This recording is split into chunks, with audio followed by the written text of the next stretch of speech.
اور میں جب رائے دوں گا تو میری کوشش ہوگی کہ ان کے مسئلے کا کوئی اچھا حل نکلے جس سے کہ فوری طور پر ان کی مشکلات دور ہو سکیں. پہلی بات تو یہ نوٹ کرنے کی ہے کہ روپیہ پیسے کا معاملہ وہ واحد معاملہ نہیں ہوتا جس کی وجہ سے کسی جاب پہ لوگ ٹکے رہتے ہیں. تو ان کو یہ سب سے پہلے یہ کرنا چاہیے کہ جو امپلائیز ان کے ہاں کافی عرصہ سے ٹکے ہوئے ہیں اور عزت سے کام کر رہے ہیں اور محبت سے کام کر رہے ہیں تو ان کی ایک لسٹ بنائیں کہ کافی عرصے سے کچھ امپلائیز کم سیلریز کے باوجود وہاں کیوں ٹکے ہوئے ہیں اور مسلسل اپنے فرائض کی انجام دہی وہ کر رہے ہیں. اس کے علاوہ انہیں پچھلے 3 مہینے میں جاب چھوڑ کے جانے والوں کے حوالے سے بھی ایک لسٹ بنانی چاہیے اور ان سے رابطہ کرنا چاہیے کہ انہوں نے جاب آخر چھوڑا تو کیوں چھوڑا. اور پھر جب وہ جاب چھوڑنے کی وجوہات جان جائیں تو ان وجوہات کو 2 حصوں میں تقسیم کر لیں. مثلا ایک حصہ وجوہات کا یہ ہوتا ہے کہ جو زیادہ سیلری کسی دوسری جگہ پہ ملتی ہے تو لوگ جاب چھوڑ کے چلے جاتے ہیں. پھر ایک حصہ یہ ہوتا ہے کہ جہاں ان کی کوئی زیادہ ویل ریپیوٹیڈ آرگنائزیشن میں جاب ہو جاتی ہے. پھر ایک وجہ یہ ہوتی ہے کہ جاب چھوڑ کے لوگ اپنی ایجوکیشن کو امپروو کرنے لگتے ہیں. لیکن بنیادی جو نقطہ نظر ہے میرا اس بارے میں وہ یہ ہے کہ جو مٹیریل وجوہات ہیں، جو مادی وجوہات ہیں جاب چھوڑ کے جانے کی، چونکہ وہاں ہمارا ہینڈی کیپ ہے کہ ہم کر کچھ نہیں سکتے تو ہم ان کو الگ رکھ دیتے ہیں اور ایسی وجوہات پہ ہم غور کرتے ہیں جو کہ لوگوں کو ایک ہی جگہ کام کرنے پہ آمادہ کرتی ہیں. میں نے کچھ ایسی آرگنائزیشنز دیکھی ہیں جہاں پہ لوگ عرصہ دراز تک کام کرتے ہیں، ان کی سیلری دوسرے اداروں سے کم ہوتی ہے اور یہ رفائی ادارے ہوتے ہیں جہاں لوگ اپنی سیلری میں سے کچھ نہ کچھ کنٹریبیوٹ بھی کرتے ہیں، کچھ نہ کچھ جو وہ حصہ بھی ڈالتے ہیں. جیسے کہ ایک ادارہ ہے فاؤنٹین ہاؤس جہاں میں نے دیکھا ہے کہ لوگ لمبے عرصے تک ملازمت کرتے ہیں. وہاں دماغی مریضوں کا علاج ہوتا ہے، مینٹلی ریٹارڈڈ لوگوں کا علاج ہوتا ہے، وہاں نشے کے مریضوں کا بھی علاج ہوتا ہے اور وہاں عرصہ دراز سے لوگ کام کر رہے ہیں جنہیں میں ذاتی طور پر جانتا ہوں اور وہ اپنی تنخواہ میں سے کچھ نہ کچھ دان بھی کرتے ہیں، کچھ نہ کچھ ادارے کو دیتے بھی ہیں. اسی طرح عبدالستار عیدی کا ادارہ ہے جہاں لوگ کم تنخواہ پہ بخوشی کام کرتے ہیں. ہمیں یہ ذہن میں رکھنا چاہیے کہ وہ کون سی وجوہات ہیں یا غیر مادی وجوہات ہیں جن سے لوگ متاثر ہو کے کسی ایک جگہ کام کرتے ہیں. ان میں سے ایک چیز تو گروتھ ہے کہ کسی ادارے میں لوگ اس وجہ سے بھی کام کرتے ہیں کہ ان کو تنخواہ کیا ملتی ہے، لیکن اس سے ایک بڑی وجہ یہ ہوتی ہے کہ وہاں وہ بن کیا رہے ہیں، کیا وہاں وہ گرو کر رہے ہیں، کیا ان کو وہاں نئی نئی اسکل سیکھنے کا موقع ملتا ہے، کیا وہاں کام کرنے سے ان کی ویلیو مارکیٹ میں بڑھتی ہے، کیا ان کی کسی حص کی تسکین ہوتی ہے. تو ایک گروتھ کا پہلو بہت اہم ہے. پھر کوئی جاب ہوتا ہے جس میں لوگوں کو بڑا مزہ آتا ہے، جیسے کہ جو لوگ کرکٹ کھیلنے کا جاب کرتے ہیں جہاں ان کو تنخواہ ملتی ہے کرکٹ کھیلنے کی، تو یہ ان کے مزے کا کام بھی ہے اور اس کی ان کو تنخواہ بھی ملتی ہے. کچھ لوگوں کو کچھ خاص قسم کے شعبے کام کرنے کے بڑے پسند ہوتے ہیں. مثلا ٹیچنگ جاب ایسا ایک جاب ہے جو کہ لوگ اس پرائڈ کی وجہ سے کرتے ہیں کہ لوگ ٹیچر ہوں گے. پھر اس طرح کے اور بھی بہت سے ایسے کام ہیں. تو جو بچوں کی یہ نگہداشت کا ادارہ ہے جس میں بچوں کے ساتھ کام کرنے کا جو موقع ملتا ہے، تو بہت سے لوگ ہوتے ہیں جنہیں بچے فیسینیٹ کرتے ہیں، جنہیں بچوں سے پیار کرنا اور ان کی خدمت کرنا بہت اچھا لگتا ہے. تو ایسے لوگوں کو ہائر کیا جا سکتا ہے جن کو یہ جاب ویسے ہی پسند ہو. پھر جاب کرنے کی ایک وجہ یہ بھی ہوتی ہے کہ وہاں کس قسم کے کسٹمر سے واسطہ پڑتا ہے. تو یہاں ظاہر ہے جو بچے آتے ہیں تو ان کے والدین سے بھی واسطہ پڑتا ہوگا اور ان کے والدین اس بات پہ ممنون بھی ہوتے ہوں گے کہ ان کے بچوں کی جو ہے وہ نگہداشت کی جاتی ہے. اچھا، جاب کو جاری رکھنے کی ایک بہت بڑی وجہ یہ بھی ہے کہ ارد گرد جو لوگ کام کرنے والے ہیں وہ کتنے تعاون کرنے والے اور کتنے دوستانہ رویوں کے حامل ہیں. یہ کچھ وجوہات ہیں جو کہ انہیں دیکھنی چاہیے دین محمد صاحب کو کہ کیا ان کے ہاں جو جاب ہیں اس میں لوگوں کی گروتھ ہوتی ہے، کیا وہاں جو دوسرے لوگ ہیں وہ ایک دوسرے کے ساتھ پیار و محبت سے رہتے ہیں، اور کیا کسٹمرز کے ساتھ جو انٹریکشن ہے وہ مزے کا ہے یا اس میں کوئی تکلیف پنہا ہے، یا جس قسم کا کیئر گیونگ کا جاب کرتے ہیں، جس قسم کی خدمت وہ بچوں کی انجام دیتے ہیں، اس خدمت کو انجام دینا بعض لوگوں کے لیے مشکل تو نہیں. تو ایسی چیزوں کو پھر آسان بنایا جا سکتا ہے. اس کے علاوہ لوگوں کو موقع دینا چاہیے کہ اس قسم کے جاب پر جب وہ لگتے ہیں تو انہیں اپنی زندگی کا جو پرپز ہے وہ ڈسکور کرنے کا پہلے موقع دیا جائے. جب ہائرنگ ہو رہی ہوتی ہے تو وہ غور کریں کہ ایسے لوگوں کو ہائر کریں کہ جن کا مقصد حیات بنی نوع انسان کی خدمت ہے, دوسرے انسانوں کے لیے کچھ کرنا ہے. دنیا میں بے شمار لوگ ہوتے ہیں جو فطرتاً نائس ہوتے ہیں, شہید وفا ہوتے ہیں, سیکریفائسنگ ہوتے ہیں. تو ایسے لوگ جن کا پہلے سے ہی ٹیمپرامنٹ کچھ اس قسم کا ہوتا ہے کہ وہ دوسروں کی خدمت انجام دے کے اپنے اندر ایک بڑا پن محسوس کرتے ہیں, تو اگر آپ ٹارگٹ کرنا شروع کریں گے تو آپ کو پتہ چلے گا کہ میٹیریل وجوہات کے علاوہ جاب سیٹسفیکشن کی اور بہت سی وجوہات ہیں جن کو مد نظر رکھ کے, جن کو ابھار کے لوگوں کے جذبوں کو اوپر لا کر آپ اپنے ادارے میں ایک اچھی ٹیم ڈیولپ کر سکتے ہیں جن کے ساتھ کام کرتے ہوئے آپ کو بھی مزہ آئے اور آپ بھی انجوائے کریں, آپ کا بھی موریل اوپر ہو اور آپ کے دل میں کبھی بھولے سے بھی یہ خیال نہ آئے کہ میں یہ جاب چھوڑ کے خود ہی چلا جاؤں. کیونکہ اگر اس طرح ڈسہارٹ ہو کے آپ ایک جاب چھوڑ کے جائیں گے تو پھر اگلا جاب بھی آپ کے لیے مشکلات کا حامل ہوگا اور آپ اسے چھوڑ کے جائیں گے تو پھر آپ ایک رولنگ سٹون بن جائیں گے. اور کہتے ہیں نا کہ رولنگ سٹون گیدرز نو موس. بات بالکل صحیح ہے. اور دین محمد جس طرح سے ڈاکٹر صداقت علی نے آپ کے مسئلے کو پوری طرح سے ایلیبوریٹ کر کے کھول کے بیان کیا, اس میں جو ایک بات کو میں ریکیپ کرنا چاہوں گا, ریکیپ کرنا چاہوں گا وہ یہ ہے کہ کئی دفعہ جن عوامل کو ہم سب سے اہم سمجھ رہے ہوتے ہیں اور ہم سمجھتے ہیں کہ اس سے آگے بڑھ کر نہیں ہے, مگر جب ہم ان کی گہرائی میں جاتے ہیں, لیئر ٹو لیئر ہم اس کو ڈائسیکٹ کرتے ہیں, بائسیکٹ کرتے ہیں, تو we come to realize that there is more to it than is visible to eye. So اس چیز کو بڑی اہم بات کی طرف نشاندہی کی کہ بعض اوقات ہم اس رٹ میں پھنس جاتے ہیں کہ جس چیز میں ہمارا بس نہیں چلتا ہم اسی سے ٹکراتے رہتے ہیں, اور جن چیزوں پہ ہمارا بس چلتا ہے, جن میں ہم کوئی بہتری لا سکتے ہیں, ان کی طرف ہم توجہ ہی نہیں دیتے.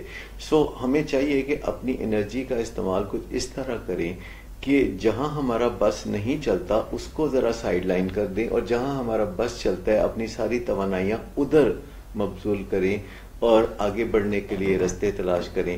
اور ایک وقت آئے گا کہ ہمارے تجربے کی وجہ سے, ہماری طاقت کی وجہ سے, ہمارے مشن سٹیٹمنٹ کی وجہ سے ہم وہ کام بھی کرنے کے قابل ہو سکتے ہیں جنہیں ابتدائی طور پر ہم نے سوچا تھا کہ ہم نہیں کر سکتے. واہ زبردست. مجھے ایک شعر جو کسی بالکل بھی مناسبت نہیں رکھتا وہ یاد آ رہا ہے, وہ بس چلنے کی بات ہو رہی ہے. وہ کچھ اس طرح سے تھا کہ زمیندار بستی کی بس چل رہی ہے, نہ بس چل رہا ہے نہ بس چل رہی ہے. اچھا سر, دیر از another question, اور پہلا سوال دین محمد کا تھا تو یہ بشارت علی صاحب کا سوال ہے. اچھا میں یہ بھی نشاندہی کرتا چلوں ڈاکٹر صداقت کہ کچھ سوالات تو ان باکس میں ہمارے پاس آتے. یہ بشارت علی صاحب کا سوال کمنٹس میں آیا تھا اور میں نے وہیں ان سے وعدہ کیا تھا کہ ہم آئندہ پروگرام میں اس پہ بات کریں. یہ پچھلے جمعے کے پروگرام میں تھا. یہ فرماتے ہیں کہ میں ایک لکھاری ہوں, لکھنے کا آغاز کمپیوٹر ٹیکنالوجی کو سامنے رکھ کر کیا, مضامین سے کیا, پھر قلم نگاری, بچوں کے لیے کہانیاں بھی لکھی, مگر اب ذہن اور قلم دونوں جمود کا شکار ہو گئے ہیں. دل کرتا ہے کہ سب موضوعات پر لکھوں مگر کسی ایک پر بھی فوکس نہیں کر پاتا, اس باعث لکھنا بہت کم ہو گیا ہے. آپ مجھے بتائیے کہ کن اصناف میں مجھے لکھنا چاہیے, سائنس فکشن میں لکھنا چاہیے, بچوں کے لیے لکھنا چاہیے, دیگر کوئی ایک فیلڈ منتخب کرنی چاہیے یا وسیع کینوس میں لکھنا چاہیے. اس بات کو لے کر یہ کمپلیکس کا شکار ہو گئے. ان کے سوال نے بطور خاص مجھے بہت ٹچ کیا کیونکہ میرا اپنا بھی معاملہ کچھ ایسا ہی ہے کہ مجھے لکھنے کا بڑا شوق ہے اور یہ بچپن سے ہے, کیونکہ 5-6 سال کی عمر سے ہی میں نے یہ سوچنا شروع کر دیا تھا کہ میں آگے چل کے لکھنے والا بنوں گا, کیونکہ مجھے لگتا تھا کہ جو لکھنے والے ہیں, جو ناول نگار ہیں, افسانہ نگار ہیں, مصنف ہیں, تو ان کی بڑی عزت ہوتی ہے. یہ اس زمانے میں میرے ذہن میں تھا آج سے 50-60 سال پہلے کہ یہ ریئل سیلیبریٹیز ہوتے ہیں. تو مجھے بڑا یہ شوق تھا اور میں کبھی اخباروں میں لیٹر ٹو دی ایڈیٹر لکھ دیتا تھا اور کبھی میں کوئی چھوٹا موٹا افسانہ لکھ کے کہیں بھیج دیتا تھا, اور جب اس کی وہ پرنٹ ہو جاتا تھا تو پھر میں سارے محلے داروں کو دکھایا کرتا تھا کہ دیکھو یہ میرا آرٹیکل چھپا ہے یا میرا افسانہ چھپا ہے. تو ایک دن میرے والد مجھ سے ناراض ہونے لگے, کہنے لگے کہ میں تمہیں ڈاکٹر بنانا چاہتا ہوں اور تم یہ کیا کرتے رہتے ہو. تو میں نے پھر ان سے دست بستہ عرض کیا کہ میں لکھنا چاہتا ہوں, آپ کی خواہش بھی انشاءاللہ ضرور پوری کروں گا, میں ڈاکٹر بھی بنوں گا. تو اللہ نے میری سنی, اور میرا اللہ بڑا مہربان ہے, وہ بہت سننے والا ہے. تو میں ڈاکٹر بھی بنا, اور ڈاکٹر بننے کے ساتھ ساتھ یہ لکھنے کا شوق بھی میرے پیشے کا حصہ بن گیا. جیسے میں تھوڑی دیر پہلے کہہ رہا تھا کہ کچھ لوگوں کا پیشہ کرکٹ کھیلنا ہوتا ہے اور اسی میں ان کو جاب مل جاتا ہے, اور تنخواہ پہ وہ کرکٹ کھیلتے ہیں, یعنی کھیلتے ہیں, لطف اٹھاتے ہیں, مزہ اٹھاتے ہیں, اور پھر تنخواہ بھی لیتے ہیں. تو میرا بھی کچھ ایسا ہی ہے کہ میرا شوق ہے جو لکھنے لکھانے کا ہے, یہ باتیں کرنے کا ہے, لوگوں کے مسئلے حل کرنے کا ہے. تو یہ میرا پیشہ بھی ہے, یہ میرا شوق بھی ہے, اور مجھے اتنا اچھا لگتا ہے یہ کام کرنا کہ اگر لوگوں کو پتہ چل جائے کہ مجھے یہ کتنا اچھا لگتا ہے تو وہ مجھے بالکل بھی اس کا معاوضہ ادا نہ کریں, کیونکہ وہ تو انہیں اچھا ہے کہ پتہ نہیں ہے کہ میرا شوق کس قدر زیادہ ہے لکھنے کا اور باتیں کرنے کا. تو بشارت صاحب کو میں کہوں گا کہ یہ کام بہت زبردست ہے. جو لکھنے والے ہیں, جو رائٹرز ہوتے ہیں, they are perceived to be experts. آپ کسی بھی ٹاپک پہ لکھنا شروع کر دیں, لوگ خود سے ہی آپ کو اس کا ماہر سمجھنا شروع کر دیں گے. اور جو باتیں کرنے والے ہوتے ہیں ان کا سودا بہت بکتا ہے. وہ کہتے ہیں نا, talkers are hawkers. Writers are perceived to be experts and talkers are hawkers. اب بشارت صاحب کو سمجھ نہیں لگتی, ان کے اندر بڑا الفاظ ابلتے رہتے ہیں, موضوعات پہ ان کی سوچ بچار رہتی ہے, اور وہ کبھی سوچتے ہیں کہ میں یہ کروں, کبھی سوچتے ہیں میں اس ٹاپک پہ لکھوں, کبھی سوچتے ہیں کہ میں کسی اور ٹاپک پہ لکھوں. انہیں لائٹر ٹاپکس بھی اچھے لگتے ہیں, وہ سائنٹیفک موضوعات پہ بھی لکھنا چاہتے ہیں. تو ایک تو حال اس کا یہ ہے کہ وہ سائنٹیفک موضوعات پر لکھیں اور انہیں کہانی کی شکل میں لکھیں. تو جب سائنٹیفک موضوعات کو کہانی کی شکل میں لکھا جاتا ہے, اور یہ زیادہ مشکل نہیں ہے, میں نے خود بھی اس طرح کی کہانیاں لکھی ہیں مینجمنٹ پر, جس میں کہ اصل میں بات کوئی سائنٹیفک نالج امپارٹ کرنا ہوتا ہے, لیکن کہانی کی شکل میں کہانی بنا لیتے ہیں, اور کہانی کے کردار ایک دوسرے سے ایسے باتیں کرتے ہیں کہ پڑھنے والے کو بات سمجھ میں اچھی طرح سے آ جاتی ہے. لیکن یہ جو بار بار ان کا جذبہ ڈاواں ڈول ہوتا ہے, کبھی نیچے ہوتا ہے, کبھی اوپر ہوتا ہے, تو اس کا حل بہرحال انہیں تلاش کرنے کی ضرورت ہے. اور وہ یہ ہے کہ یہ اپنا زندگی کا مقصد تلاش کر لیں, یعنی انہیں پتہ چل جائے کہ یہ چاہتے کیا ہیں. اور مقصد حیات جس کو ہم کہتے ہیں, پرپز آف لائف جس کو ہم کہتے ہیں, وہ تلاش کرنا کوئی زیادہ مشکل نہیں ہے. اس کے لیے ایک ٹیسٹ ہوتا ہے, جنہیں ہمارے ایک مینٹر ہیں جن کا نام ہے کینتھ بلینچرڈ. وہ کیا کرتے ہیں کہ ٹوم سٹونز ٹیسٹ, یعنی آپ اپنے جو قبر کے کتبے پہ کیا لکھوانا چاہیں گے, اور جو آپ اپنے قبر کے کتبے پہ لکھوانا چاہتے ہیں, یہی ایکچولی آپ کا مقصد حیات ہوتا ہے, یعنی جس کے لیے آپ زندگی میں جد و جہد کرنا پسند کرتے ہیں. اب مقصد حیات ایسی چیز کو کہتے ہیں جو کبھی پورا نہیں ہوتا. یہ ایک ایسا مشن ان لمیٹڈ ہے جس کو آپ جاری رکھ سکتے ہیں. اس کے مقابلے میں جو گول ہوتے ہیں ان کی کوئی بگننگ ہوتی ہے, ان کا کوئی اینڈ ہوتا ہے. آپ نے بی اے کرنا ہے, یہ ایک گول ہے, کیونکہ آپ شروع کریں گے پھر آپ بی اے کر لیں گے, یہ اینڈ ہو جائے گا. آپ نے ایل ایل بی کرنا ہے تو یہ بھی ایک گول ہے. لیکن آپ علم حاصل کرنا چاہتے ہیں تو اس کی کوئی انت نہیں, اس کی کوئی انتہا نہیں. یہ ہمیشہ آپ جاری رکھ سکتے ہیں کہ آپ اپنے علم کو آگے بڑھاتے رہیں. اسی طرح خدمت کا جذبہ, لوگوں کی خدمت کرنا, لوگوں کی اندر خوشیاں بانٹنا, لوگوں کے چہرے پہ مسکراہٹیں لانا, تو آپ یہ ہمیشہ کر سکتے ہیں, آخری سانس تک کر سکتے ہیں. تو سب سے پہلے آپ کو اپنا مشن تلاش کرنا پڑے گا کہ وہ کیا پیغام ہے جو آپ اپنی تحریروں کے ذریعے لوگوں تک پہنچانا چاہتے ہیں. ونس آپ وہ ڈسکور کر لیں گے تو پھر آپ کے لیے بالکل مشکل نہیں ہوگا قلم اٹھانا. پھر آپ کے اندر سے کچھ جذبے ابھریں گے جو کہ آپ کو قلم اٹھانے پہ مجبور کریں گے. اور ایک چیز میں اور بتاؤں گا کہ آج کل تو انٹرنیٹ کا زمانہ ہے. آپ کچھ بھی لکھتے ہیں اسے انٹرنیٹ پہ آپ چڑھا دیتے ہیں, پھر آپ اسے امپرووائز کر سکتے ہیں.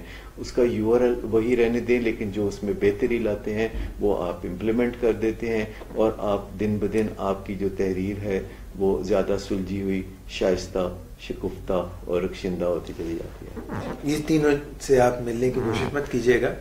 اور الفاظ جو ہیں ان کو بھی بھانپنے اور جانچنے کی کوشش کریں. ڈاکٹر صاحب نے یہ جو باتیں بتائی ہیں ایک لکھاری کے لیے, ایک رائٹر کے لیے, اس میں یہ جو آخری بات تھی اس سے میرے ایک دم ذہن میں بات آئی کہ جو الفاظ کے متبادل لفظ ہیں, سینونیمز ہیں, ڈکشنری ہے, لغت ہے, وسیع جتنا آپ کا نالج ہوگا, وسیع آپ کا جتنا جو ہے آپ دیکھیں گے, اتنا ہی آپ کی لکھائی میں اور بھی نکھار پیدا ہوگا. اور لکھنے میں ایک بات یہ ہے کہ یہ بڑا کشیدہ کاری والا کام ہے. جیسے عمل کشید ہوتا ہے تو یہ ویسا بھی ہے, اور یہ بڑا نازک کام ہے. اس میں آپ ایک دفعہ لکھتے ہیں, پھر آپ اسے دوبارہ پڑھتے ہیں, پھر آپ اسے بہتر بناتے ہیں, اسے ایڈٹ کرتے ہیں, پھر آپ دوبارہ پڑھتے ہیں, پھر آپ اسے اور بہتر بناتے ہیں. تو آپ آہستہ آہستہ اپنی تحریر کو میچور کرنا شروع کر دیتے ہیں. میں آپ کو بتاؤں جتنے بھی مشہور و معروف کالم نگار ہیں یا رائٹر ہیں وہ ایسے ہی ایک ہی گو میں کوئی بہت اچھی تحریر نہیں لکھتے, بلکہ وہ پہلے تحریر لکھتے ہیں, پھر وہ بڑے ہارڈ ورک کر ہوتے ہیں. وہ ہر دفعہ اسے دوبارہ پڑھتے ہیں تو کوئی نیا خیال ذہن میں آتا ہے تو پھر وہ اس میں شامل کرتے ہیں, اور وہ تحریر جب لوگوں کے سامنے آتی ہے تو لوگ آشش کر اٹھتے ہیں. تو جناب آپ آشش بھی کر سکتے ہیں اور ساتھ میں ہمارے نیکسٹ سیشن کا انتظار بھی کر سکتے ہیں. ہم چھوٹی سی بریک لیں گے اور بریک کے بعد پلٹ کے آئیں گے اسی ولنگ ویز پاکستان کے فیس بک پیج پہ. آپ نے جانا نہیں, ایک ایڈ بریک ہے. ایڈ بریک کے بعد ایک دفعہ پھر سے ڈاکٹر صداقت علی اور ان کے ہمراہ میں ڈاکٹر اعجاز قریشی, اور پروگرام ہے آپ کا من پسند you ask for it. We'll be right back, please stay with اس.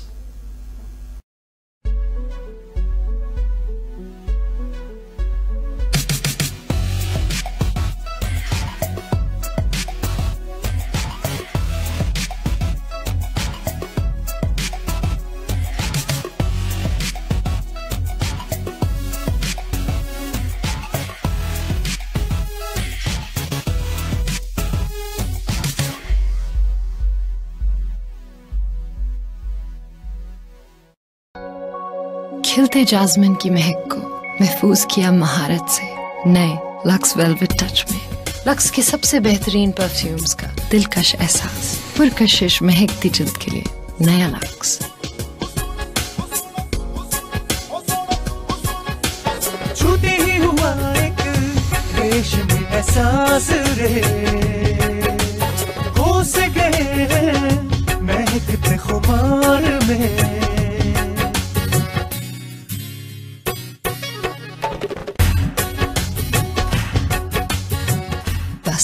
ذرا سا لکس.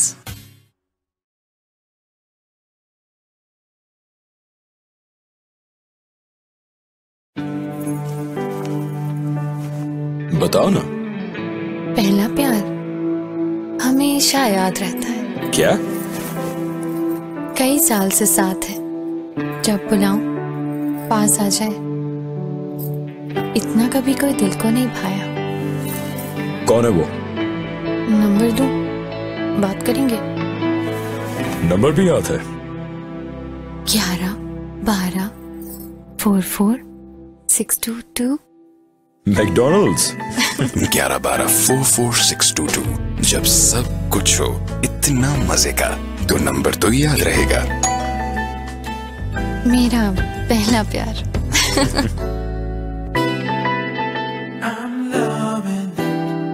اور آپ کا پہلا پیار؟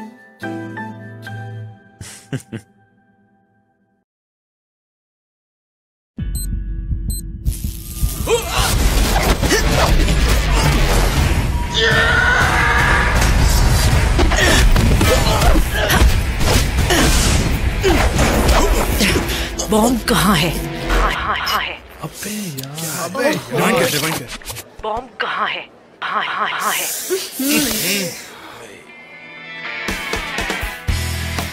سلو براؤزر کو نکالو باہر اور لگاؤ یو سی براؤزر.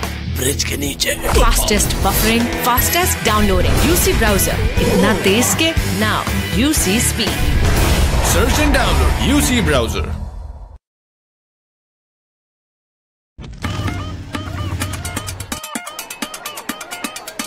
اتنی دور کہاں لے آیا یار تو؟ چل تجھے لاہور کا تڑکا لگا. جو لگی ہے اس زور سے جلاؤ. دو آئے ہو میری گلی میں تو پیاس تم بڑھاؤ. مرچی کے تڑکے کو اسپرائٹ سے بھڑکاؤ.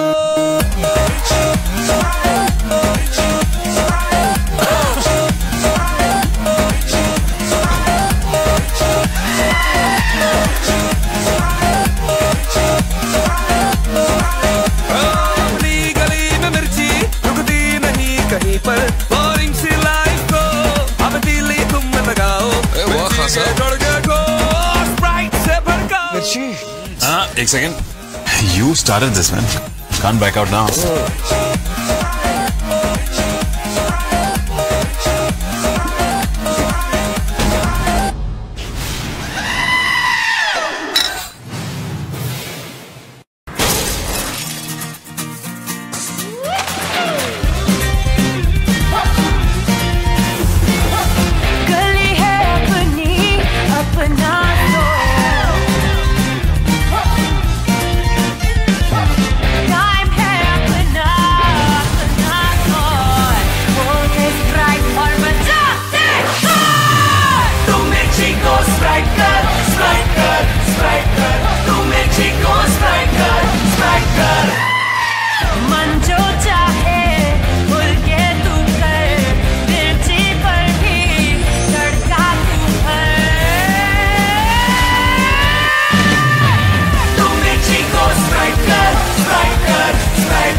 Lahore, Karachi, Islamabad, Murree, across